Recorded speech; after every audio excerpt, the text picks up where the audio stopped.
allies. Friends and I allies. What's going on, YouTube? So, I want to make a pickups video because yesterday I uploaded that GameStop rant, and I figured I'd do a positive video instead of a angry old man video. But yeah, so I got some stuff, I got some games, some really good comics, man. I ain't got no gear, none. Honestly, I haven't. The only time you're probably really going to be seeing snapbacks and gears is on my thrift trip videos, just to show you what I usually see on the daily. But I have so much clothes, dude. There's so much I could wear, you know. I mean, right now I'm just wearing. Today was cold as shit. I'm real cold right now, so I'm just rocking this. It just felt like a casual day, but yeah, man. So I haven't been buying. I mean, I do have too many comic books and video games, but I can play and read them joints all day. But clothes and stuff, I don't know. I'm kind of cutting back on my clothes, but yeah. Let me get down to this, man, because there's a lot of stuff I want to kind of say a lot too. So first thing I picked up was this Washington Capitals little, I don't know what you call these backpacks, a string backpack. I honestly, I call this a sack back, because it's like a sack, dude. But this side is stitched, while this side is just the eagle, but it's not stitched.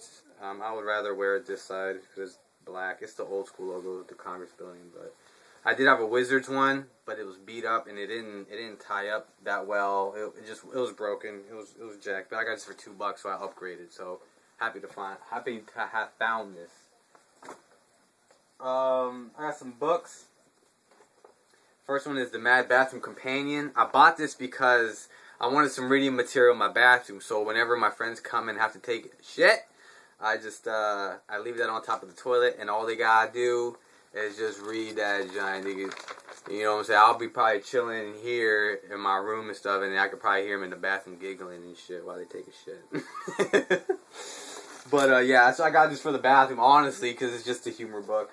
But to go along with that, I also found this, Completely Mad, A History of the Comic Book and Magazine. So I collect Mad magazines, so I found this at the Goodwill. I was so happy because when I was like 9, 10 years old, I would always go to like the Crown books, the Super Crown, with me and my dad, and every time we went in there, I would go in the back of the bookstore, and I found this book, and I would always sit there and just read it, because this, man, this won't be able to do justice, but it shows every cover, man. Every cover of Mad magazine, and to me that was awesome, because this was before internet, so you couldn't just go online and just look up every cover.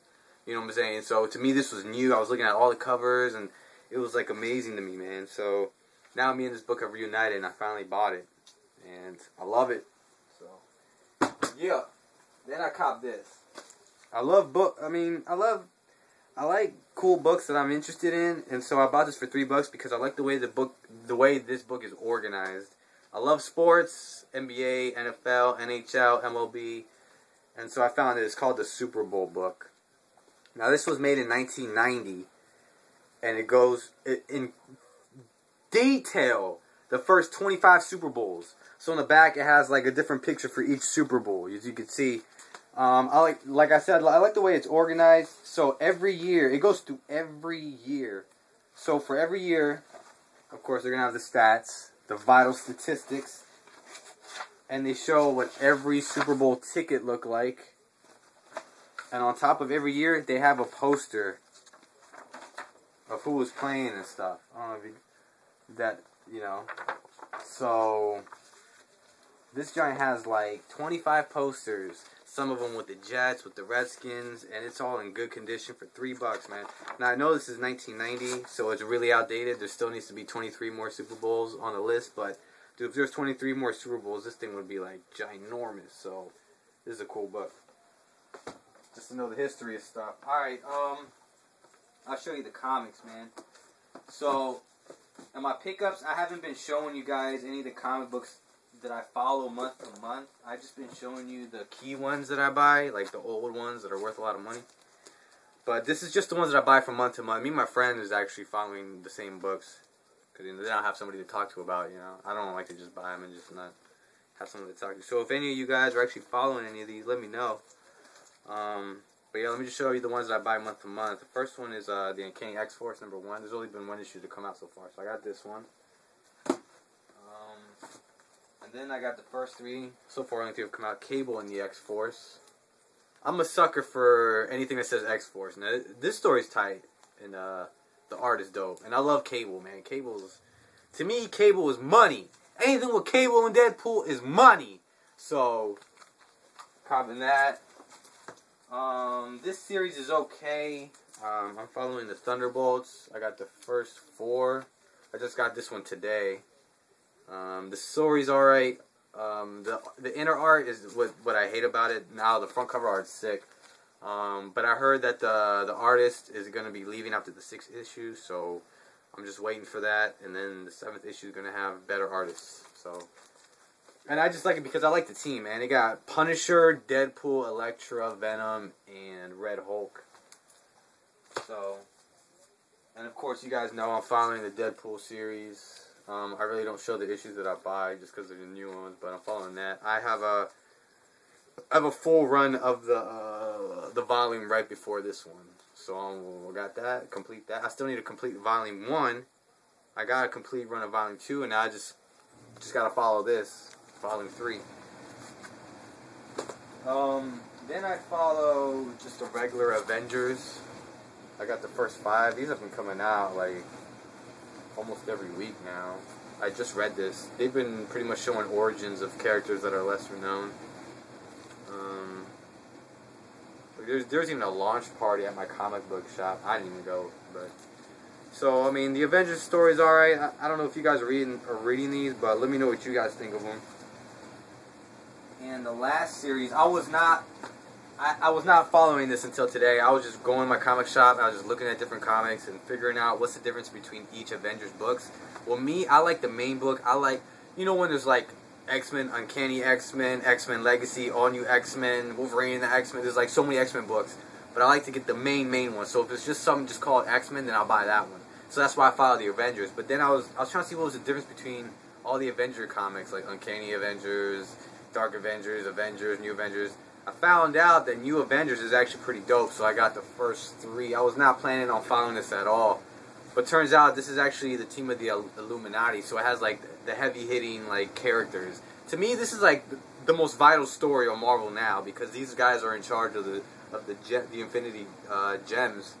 So I think the story is sick, so that's why I bought it. I'm gonna keep following this. So far, this is like the best story I've read. But yeah, those are the ones I'm following. Let me show you the cooler comics. These are like the ones that are worth money. These are probably more key. So I got this because I think this character's cool. Me and my friend always talk about this guy, and we think he's a cool character. So I was like, "Fuck it, I'm gonna see how much his first appearance goes for."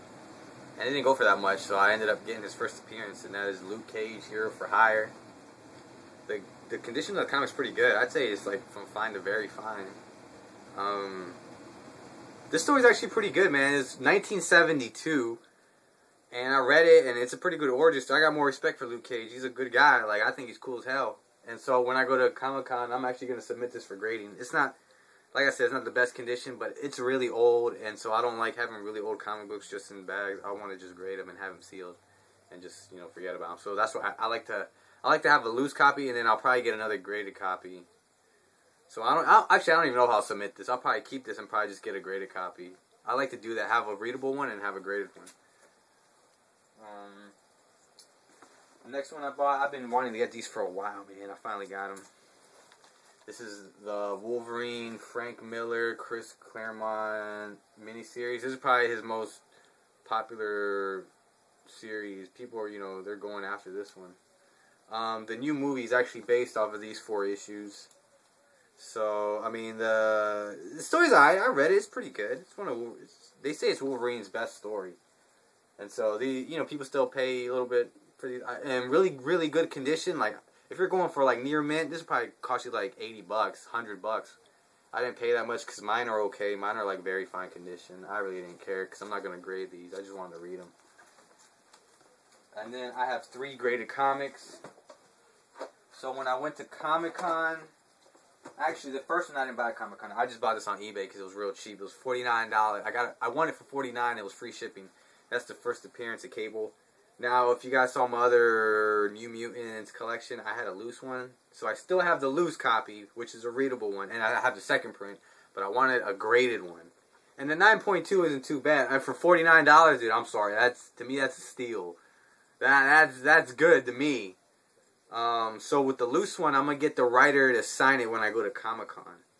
So I'm going to have a loose signed one, and then I'm going to have a graded one. So now I got a graded Cable first appearance, and I have a graded first appearance of Deadpool. So now my New Mutant collection is really complete now. So I'm glad to have this. And then I got Web of Spider-Man #1 at a 9.4. I found this at a bookstore for $1. Ended up being a 9.4. I actually got the artist and the writer to sign it at Comic-Con. But I didn't get anybody to verify the signature. I didn't get any witness to see it. So I got a green label instead of a yellow one. So a green one pretty much means that they can't verify that these are the real people that signed it. Which doesn't matter because I don't plan on selling this. This is just for me personally, my collection. And I know that these are the real people that signed it because I was there. I met them. I talked to them. So this really is the signature right here. So to me, that doesn't matter. 2 names written on cover and marker, whatever. So it's a Web of Spider-Man #1. And I also have I have a loose copy. That's in really awesome condition. I could probably get the writer to sign and get a witness and grade that, and it'll probably be the same grade. But I'd rather have it loose. So I got this one graded. And then the last one is the Thanos Quest 9.8. I have 2 copies of this. I met the creator of Thanos, and he signed it. He actually signed all my Infinity Gauntlet and Infinity Crusade and War of the Gems comics. So this was actually cool. I did not expect this to be a 9.8, man. The only thing that sucks is that it's the second print. I didn't know that when I was submitting it because I have a first print, but I didn't get that one signed or submitted because it had a tear in the back. So I got this one because this one was in better condition. Turns out it's a second print, and I'm like, fuck. But once again, dude, it doesn't matter because I'm not selling it. And I met the creator of Thanos. He signed it. It's sealed. It's one of the best grades. That's all that matters to me. So, and I have a loose first print copy, and I can read. So to me, that don't matter. As long as I know that that's authentic, that's my shit right there. So those are the CGC graded ones I got. Yeah, so that was all the comics. I don't know if I should, did I just show you guys? I got sorry, I was talking too much. I got Super Street Fighter 4 strategy guide for $1, and I got Soul Calibur guide for 50 cents.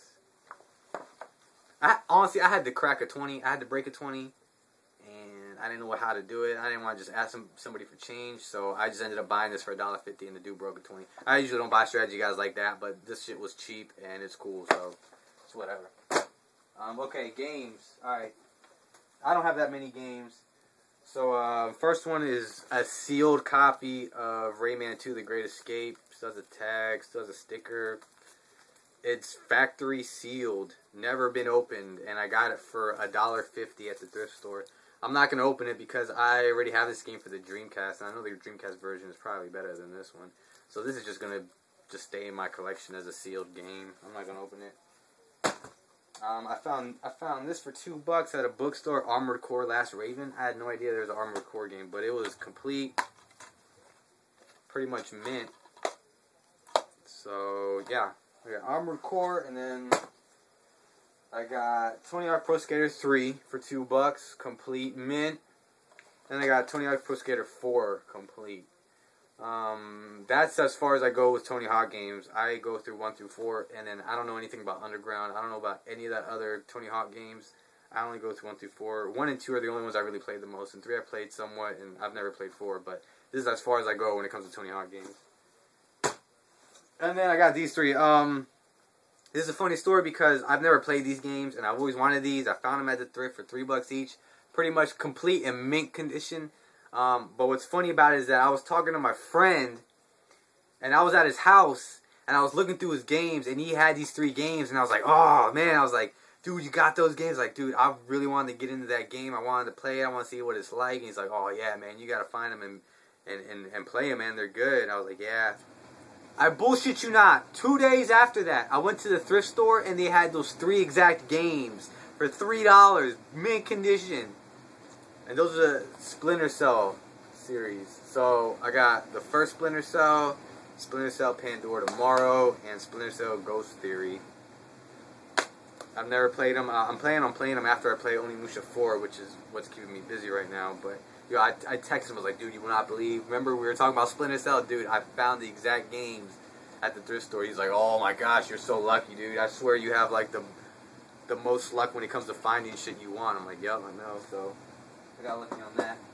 And the very last game is a complete in-box copy of Ninja Gaiden 2. I've been slacking on buying NES games, box ones. I know I always have box games in my pickups nowadays, but I wanted this one because I have the first one. I bought this at a thrift store for $2. Now I got this one on eBay. So I just need part 3. I'm going to get part 3. That's probably going to be one of the next games I get. Boxing complete. So I got this one boxing complete and Ninja Gaiden boxing complete. This is my favorite Ninja Gaiden so far, part 2. I've never played 3, but... Oh yeah, I also have a loose copy of this too, so I'll probably trade it or something. That's it, guys. That's my pickups. Once again, like I always say, I appreciate you watching, supporting, and I'm gonna get to this Wizards game because I think they're fucking losing right now. But anyways, alright guys, peace out.